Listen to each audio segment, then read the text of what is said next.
Duha ka mga sugwanong seafarers na luwas sa Japanese Coast Guard. Human ang ilang gisakyang cargo ship na lunod sa kadagatan dito sa Japan o sa kanila si Janel Rosales nga taga-isla sa Bantayan. Kinsa tulo ka adlaw nga nagutaw-utaw sa kadagatan sa wa pa ma-rescue. Ang report ni Faye Marie Dumabok. Nakahilak sa pagpasalamat si Gina Baulita, kapuyo ni Janel Rosales sa tanang nakatabang sa hinigugma. Kinsa naluwa sa Japanese Coast Guard, human malunod ang gisakyang barko. Yung mga speeches sa akin, masuko na daw siya. 3 days, wala ko niya paglamig kasi hindi ko na siya makita. Salamat din kayo sa rescuer, makapagsagi ng tasan. Nakita lagi siya. Gisaysay ni Gina sa GMA-RTV Balitang Bisdak ang kaagi ni Rosales. Una kini naluwas diin tulo ka adlaw kining nagpautaw-utaw sa kadagatan sa Japan nga way makaon. Siya tulo, may chip daw, Australiano ka, third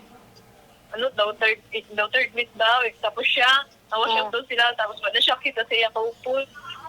Tapos pag niya, dugay ko na siya nakatunga sa dagat, mga pila ko na minutes pagtunga niya, kita siya sa baka, kapot niya sa baka. Kita siya sa electric, bilangoy dahil niya.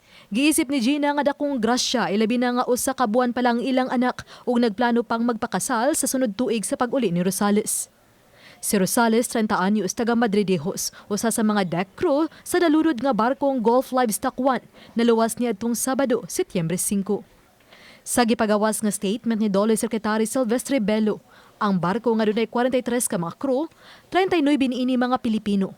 Duha ka New Zealander, usa ka Australian ug usa ka Singaporean. Aduna kiniluan nga libuan ka mga baka. Naglawig niya tong Setyembre 1 gikan sa New Zealand ug padung sa China. Gingon nga dadautan ang barko ug aduna usab nagpadung nga bagyo sa maong dapit nitong higayuna.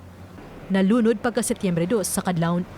Nakahimo pa kini og distress call, hinungdan nga daling nakatabang ang mga Japanese Coast Guard. Unang naluwas ang usa-usab kasugbuanon nga si Chief Officer Eduardo Sareno nga taga-lungsod sa Oslob. Hangtod ning pagbalita paday ng rescue operation aron pagpangita sa uban pang kaubanan, lakip na niini ang laing sugbuanon. Uban ni Rod Prado, ako si Faye Marie Dumabok. Balitang Bisdak.